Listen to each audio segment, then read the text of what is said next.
welcome back everybody. Again, my name is Dr. Lukin. This is the Lukin Center YouTube channel, and we're continuing our series about talking about sports performance. One thing, if you're an athlete, if you're a coach, AD, a concerned parent, what we often find is that the athlete that gets physically hurt, be it an ACL or any type of injury, sometimes they recover physically, but there's that still point where they can optimize how they behave in the field, but there's something additional that's getting in the way. And today, I'm happy to welcome back Timothy Meyer that's going to tell us a little bit more about it. So what do you think is that thing when your PT, your ortho says you're good to go, but that when the athlete gets on the field, whatever the field might be, there's still something there. Either there's some sort of anxiety around it, there's a sense of like, I don't know if I could trust it. I wonder how you take a look at it as an EMDR therapist. What happens in that room? Yeah, and listen, it's such an understandable experience, right? For sure. If I was playing lacrosse and I shattered my leg, as I'm running down the field, that memory is going to come flooding into your brain, and we're all humans and we have a brain and we have these nervous systems, and there's going to be an automatic unconscious hesitation there, right? Like before you get hit, there might be like a wince or a this, and that could be the difference between scoring the game-winning goal or losing. You know what I mean?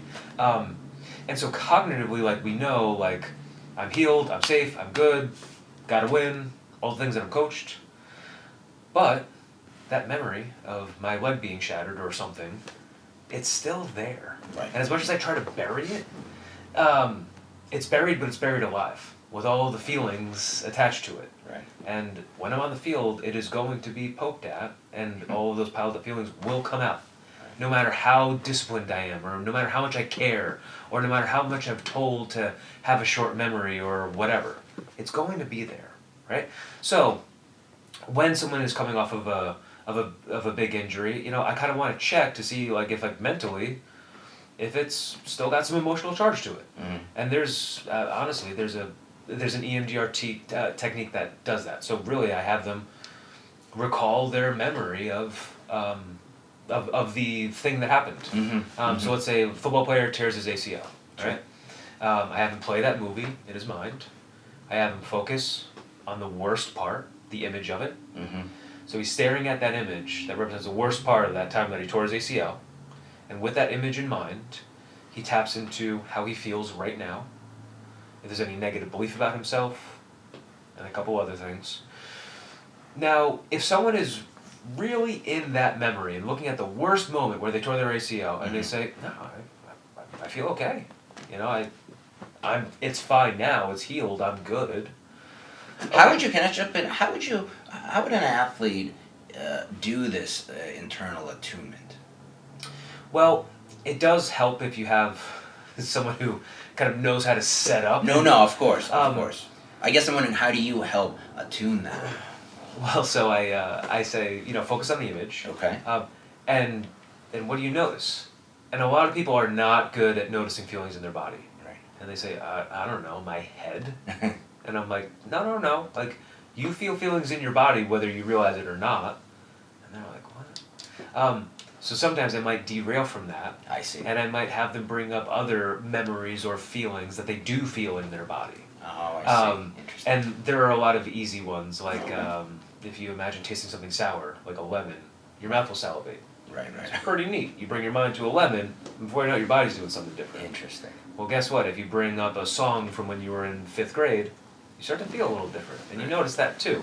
So sometimes I have people bring their mind to different places and feel different feelings in their body on purpose so they get the hang of it. No, that makes total sense. The reason I jumped in is because I was just thinking that the viewer could be like, wait, I don't know anything. Like, I check that all the time. Nothing comes up. So I'm glad you're kind of pointing that out, that with a skilled therapist, you're actually able to tap into other ones to start training so that you're more attuned to the let's say the ACL that has transpired. So that makes sense. With athletes, a lot of times, we're programmed or conditioned to not tune into how we feel. Right. So, so a lot of times athletes get really good at that. Right. And so I say, where do you feel it in your body? They're like, what? Like, I don't. Like, what are feelings? Right. So sometimes there's a little like psychoeducation process to Sure. kind of have someone really be able to tap into their feelings. And then once they're there and you kind of bring up that memory of them tearing their ACL, a lot of times there's a feeling of, I don't know, dread or anxiety or fear or shame, who the heck knows. And there's some sort of negative belief like, oh, I'm not safe, this is going to happen again, something like that. Mm-hmm. Mm-hmm. And so when that memory is recalled, if there's all that feeling and there's all that negative belief, well, guess what? It's there. It's there in you. And if there's something that happens in your life that triggers or pokes at that memory or activates that memory, the way that I just did with the athlete, Sure. they're going to feel that feeling on the field. I see. And if you have let's say like an anxiety response, so like a flight response or a freeze response, well, you're not going to be playing as hard as you possibly can. So post injuries, I really want to check, you know, and similarly with like big failures, right? Like if it's the state championship of your sophomore year and you're the kicker and you miss the field goal, Sure. right? Obviously, going for next field goals, have a short memory, right? Don't think about it. Seems like that's, although that makes sense, but it would be almost counter to what you would be doing is to try to help the person process that memory. I don't think that anyone has ever heard the words, hey, don't think about that, and then didn't think about it. Have a short memory. Okay, yeah, I just won't think about it. No, it's coming up because, well, whatever. I'm not going to get into that whole rant. But even with big failures from the past, right? Like if I missed the game-winning field goal, That's a tough one. that lives rent-free in my head no matter what I do about it. For sure. And when I bring up that memory and I'm really thinking about the worst part, the image that represents the worst part, I feel an immense amount of shame and anxiety. Wow. No, that makes total sense. So what we're going to want to do is we're going to want to process that memory so that way truly, when you do think about that missed field goal, you don't feel anything. Because it's that feeling that comes up when you think about the missed field goal that is probably coming up regularly when there is 2 seconds left on the clock in the fourth quarter. I could see and that. you don't want to be thinking about it, but guess what? You're there in that moment. It's a very reminiscent moment, and that memory that's buried but buried alive resurfaces. You feel all that shame, anxiety, and doubt, and I've never met anyone who kicks really far when they're feeling ashamed, Right. anxious, and doubtful. No, I really like buried alive. That's so true for painful emotions. So true. And it sounds like also there's two different ways to go about it. One's if you, let's say, missed an important field goal or didn't score that touchdown, to be able to process that. But also it sounds like it's such a great screening tool for somebody, for an athlete who's physically injured, recovered, but just wants to be able to come in and see whether there's anything emotional that will get in the way, instead of it lingering and somebody coming up a year, 2 years later, is to be able to do that assessment to make sure that there's nothing there, that they can optimize their performance. And it's in today's stressful environment that might be key. Yeah, and listen, there's going to be a bad thing that happens to you in your sport. Of course. An injury, a failure, who knows, right? And yes, hopefully you just kind of overcome that thing and it's really no big deal. But, I don't know, maybe a third of the time or maybe half the time, it's going to be a painful thing that's buried but buried alive. No, for sure. So, I mean, it really isn't the most complicated and the most lengthy thing to do. But I work with a lot of these athletes on these failures, these injuries, that sort of thing, to clear them up so that way they're in their tip-top mental shape so they can perform their best. That's so interesting and so important nowadays more than ever, with the pressures that all the athletes are feeling, the teenage, the young adults that they're feeling with everything that's changing. I think it's so important to be able to continue optimizing yourself from a mental health standpoint. So again, thanks so much, Tim, for coming, to sharing your knowledge. I know that you're going to be doing another demo, so stay tuned for that, because that's really, not only can you hear Tim and I just talk about it, you can actually see how that's done in person. So stay tuned for that. As always, thanks so much for joining. Take care. All right. Hi, everyone. My name is Timothy Meyer. I'm here with Jessica Colucci. We are both EMDR therapists, and today we are going to demo processing a little bit of a block in performance based off of something not so great that happened in the past while performing. Okay? All right, so Jess, we've been talking a little bit about your swimming, right? And we've been talking about how you might notice yourself being a little bit like blocked or held back from you being your best self, correct? Yeah. And you were mentioning to me before that you've had a couple not so great things that have happened while you've been swimming, and you have an idea that those not so great things that have happened to you while swimming might be, living rent free in your head a little bit. Yeah. And they might be kind of coming up, and they might be causing a bit of anxiety, nerves that are preventing you from being your best athlete. Yeah. Right? So tell me about one of those times where something not so great happens and it pops up in your brain and it acts as that little bit of like a mental block for you. Yeah. So it was championships in college, and I was having like the best season of my life. So, coming into championships, I was like ready to go my best time in my 100 free. Had a really good taper, which for swimming, right, it's our rest period to be able to put our all into this meet. And I was having the race of my life of what it felt like for the 100 free until about the last 15 meters. I just felt like I hit a wall, blacked out, had a panic attack in the pool. Yeah. Okay. And ever since then, that event, that memory has been popping up in your brain and making you feel not so great, I would imagine. Yeah, it's like every time I get up behind the block, I'm wondering if it's going to happen again. And you're thinking about that time. Yep, every time. Okay. So I want to process that memory with you. Okay? So bring up that memory of exactly what you just said. It sounds like it's pretty up in your brain. Yep. If you were to pause that memory on the worst part, what image is on the screen? What image represents the worst part? I can see like myself in the pool and like the bottom of the pool, and then it goes black. Okay. As you focus on that image, is there a negative belief about yourself that feels true right now that goes along with that image? I'm the worst swimmer. I'm the worst swimmer. Yeah. Okay. Is there something that you'd prefer to believe about yourself? I am very capable of my sport. I'm capable at my sport. Okay, great.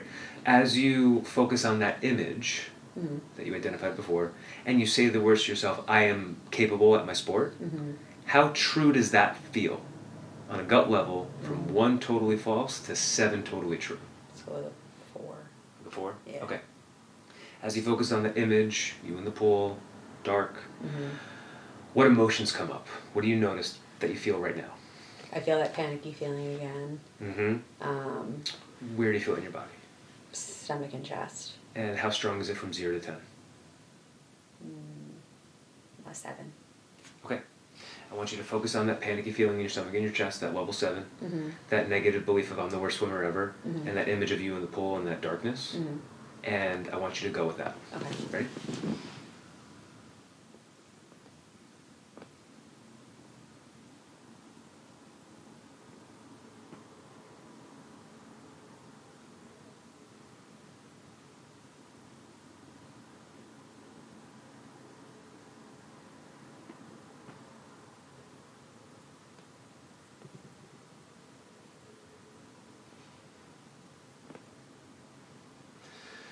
Take a breath and let it go. What came up? I started to notice like lightheadedness, almost kind of, and like a ringing in my ears. Okay. Yeah. Notice it, follow it.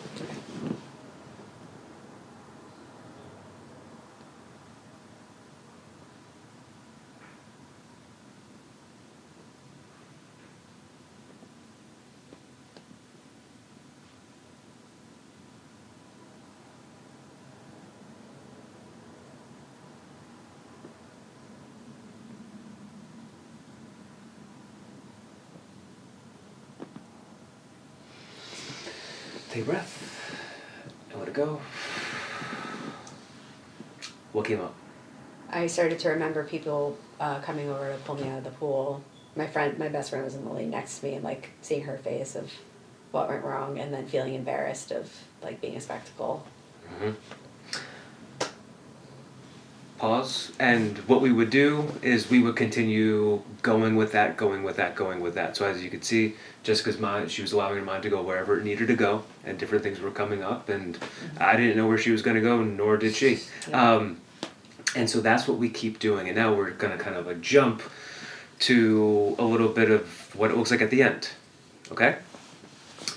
So Jess, what I'd like you to do is I'd like you to bring up that original image again. Do you remember the image that we started with? Yep, so me in the pool and then that blackout. Yes. Mm-hmm. Bring up that image again and focus on it. Mm-hmm. And as you focus on it, do you notice any disturbance that goes along with that image? No, it's gone. That feeling of like scared, sad that we started off with, from 0, no distress at all, to 10, the most distressing feeling ever, what number would you give it? We're at 0. Okay. So, because we have that at a 0, Mm-hmm. I want to move over to talking about that belief about yourself. So, Mm-hmm. do you remember at the beginning when we started this, I asked you if there was something that you'd prefer to believe about yourself? Mm-hmm. Do you remember what that was? I'm capable. I'm capable. Mm-hmm. Now, do you feel like that still fits? Yeah, I'd say so. Okay. Now, as you have that image in mind and you say the words to yourself, I am capable, Mm-hmm. how true does that feel right now from 1 totally false to 7 totally true? A 5. Feels like a 5. Mm-hmm. Okay. Take that 5 Mm-hmm. and notice it and go with it. Okay. Ready?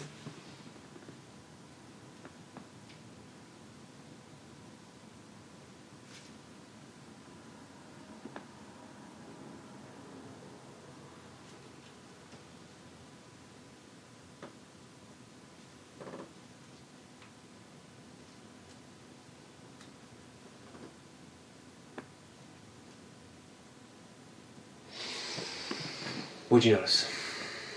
It's starting to feel more real to me. Yeah? That, yeah, Like- I'm capable. Okay, just follow that. Okay.